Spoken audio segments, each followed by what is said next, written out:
This is the first time that we had been to the financial management conference for the National Association of Home Care and Hospice, but it was really focused on updating folks, owners, and other key leadership on updates.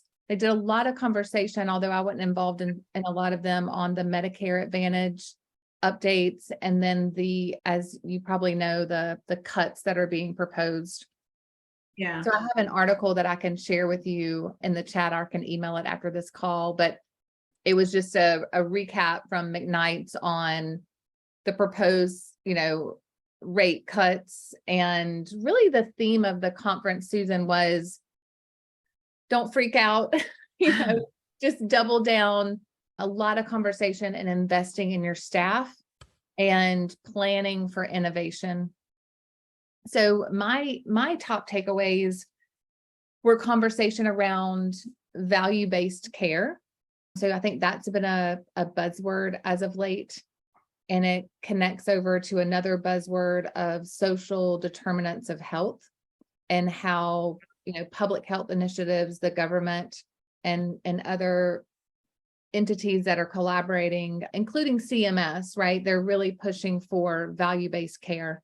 And, CMS has a goal of by 2030 that 100% of Medicare treated folks will be in a value-based model. So there was a lot of conversation, really encouraging agency owners to think about how are you preparing, if you haven't already, your agency to get into the conversation of value-based care.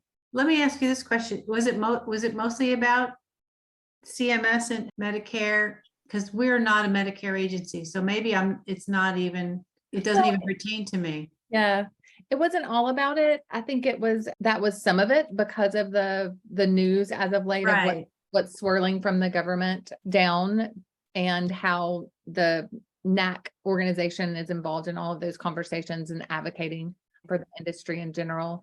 But there were a lot of sessions on culture. There were some interesting sessions on how to leverage artificial intelligence, sessions on how to create collaborative referral partner relationships.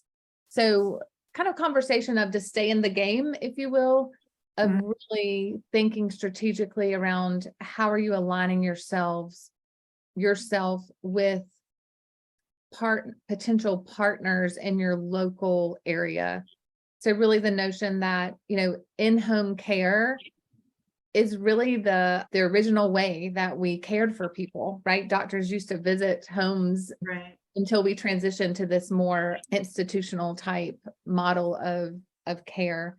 And so really since COVID, things are transitioning back to in-home care, and how our private duty or home care agencies positioning themselves to be like, over here, I've been doing this for, a long time. I am your partner that can bring value to what you're trying to accomplish.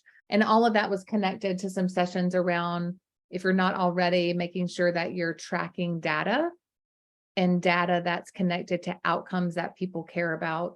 And a big one that was talked about is rehospitalization, and how you partner with. So one, if you're not already doing this, the person I co-presented with, Guy Tomasi, that owns a home care agency in Connecticut, he's partnered with a local hospital to help them reduce their hospitalization rates. And so what that hospital does is he's convinced them, right, through conversation and relationship building and data that he's able to prove. But he created a partnership where they pay him upwards of, $10,000, and he provides post-acute care for free to people coming out of that hospital. So those people, it's an advantage of going to the hospital at that hospital, of being treated there. The hospital is paying Guy based on an evaluation that he came up with of what it costs for them to provide that care. And then that person is getting their service at no cost initially. So it's a win-win for Guy, right? Like he's creating a relationship with the hospital, working out a partnership with them, it's benefiting the hospital because he's able to track and show that hospital that, yes, I'm reducing your rehospitalization rate for these patients that you're pushing to me. And then he's able to create the relationships with those people that are just getting his services for free to keep them on service, to build, to have a stream of building his client base. And Wow. so, yeah, it was really Innovative. very innovative. So, it was a lot of conversations like that, people sharing that are in positions just like you are, Susan, of how they've been able to innovate. And Guy was a little unique because Connecticut, I'm not going to use the right language, but they don't have any like licensing. So he said there are over 900 home care agencies in Connecticut, which is an extremely small state. So he said he can literally throw a rock at 3 different home care agencies that are right next to him. So the competition is really high. Right. It's forced him to have to innovate in these ways to stay relevant in the industry. Yeah. Wow. Yeah. I don't know if any of that is resonating with you or Well, it does. I mean, that's a lot of, he must have put together a lot of data for that in order to convince a hospital. I mean, that just seems like that would be that's impressive.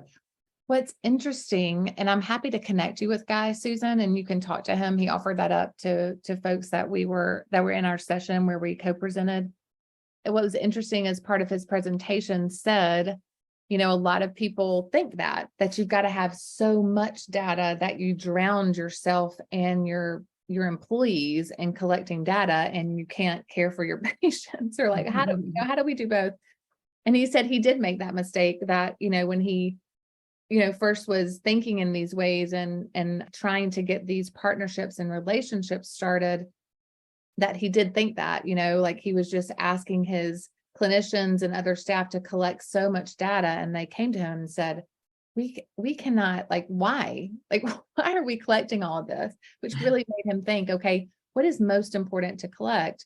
And if you look at the value-based model, which is what he's saying is, to prepare home care agencies really need to think about that model that's coming down from CMS. And it's really simple. It's looking at improved clinician experience, better outcomes, particularly rehospitalizations, and improved patient experience. So what he tracks is rehospitalization, and he tracks his customer experience.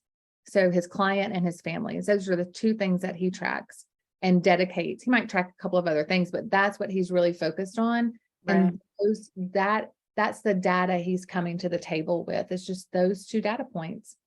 And it's powerful for people because that's what CMS is requiring them to show outcomes on. So if they can partner with home care agencies that are proving those outcomes that they're also trying to obtain, they want to be in partnership with you.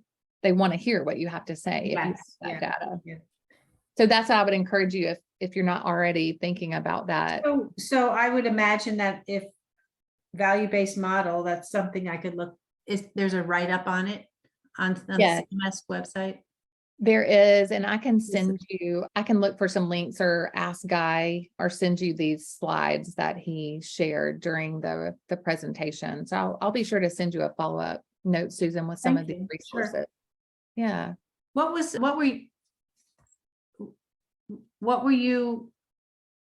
your part in the conference as a training institute? That's what I'm curious. Yeah. So, and Guy was just coming in, so I'll let him into the webinar. So I was co-presenting with Guy, and Guy and I didn't know each other. Hey, Guy. We had a little bit lower turnout, but we're having some really great conversation with Susan here about our session and other things from the conference. So you can listen in.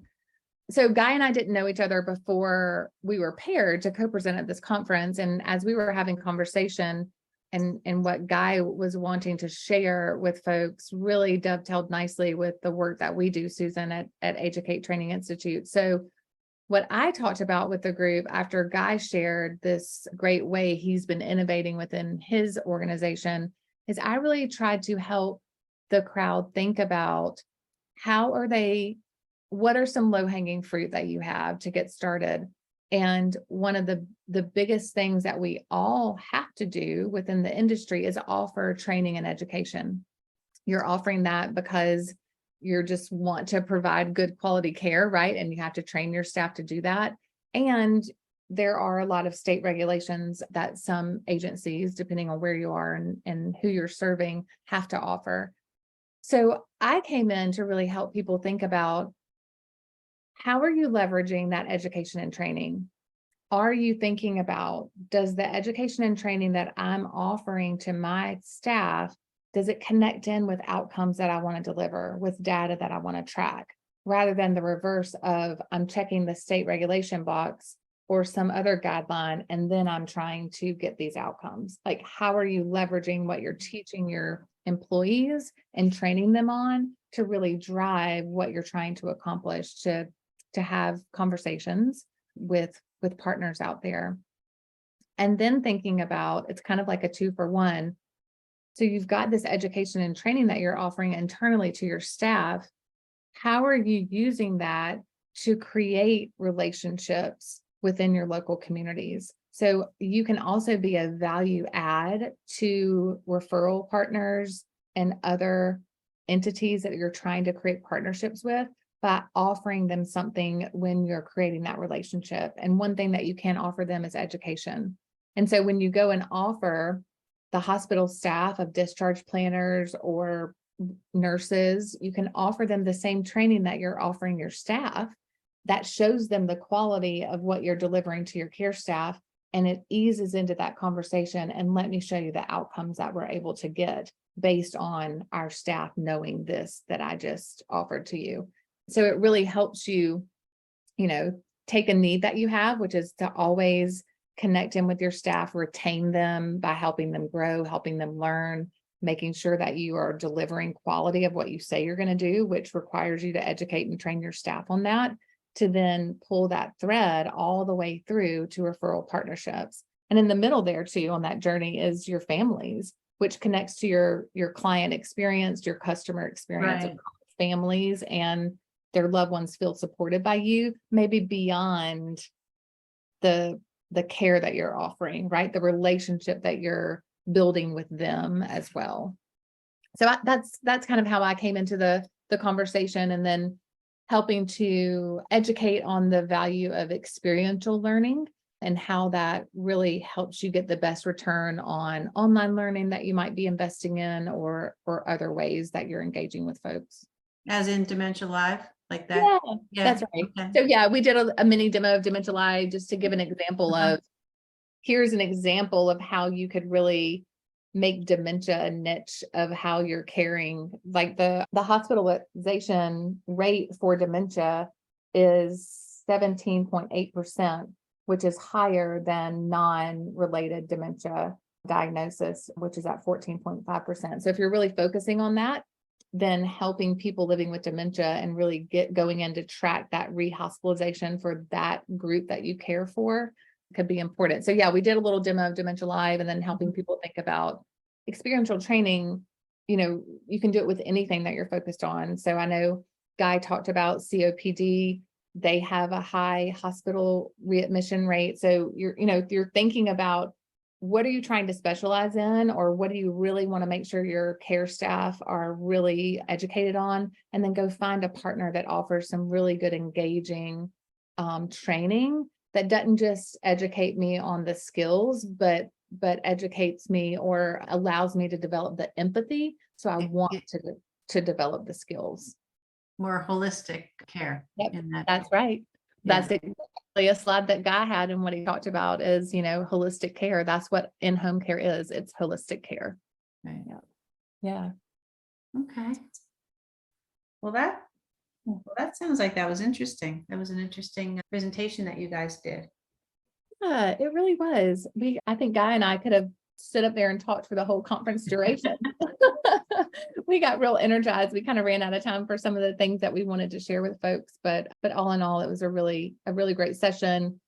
And what I was really inspired about is then attending. I was a presenter, but then I went and attended sessions while I was there.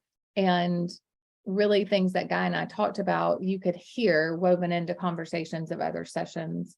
You know, in my conversation, it's talking about also investing in your employees really helps to grow your culture. And so there's a lot of conversation about culture and investing in your staff.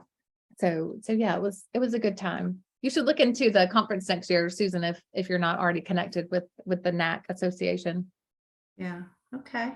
Well, thank you. Thank you so very much. I really appreciate you joining. And like I said, I think I have your email from you signing up for this. So I'll send you a little short overview with some links. There was a great article that McKnight's put out. There's also some great data in a report that NAHC produced in collaboration with Home Care Pulse, and has some really good statistics, growth focus areas that they're predicting for home care. And again, it really just dovetails to a lot of the conversation that was had, but it's interesting to look at. So I'll send a link for that as well.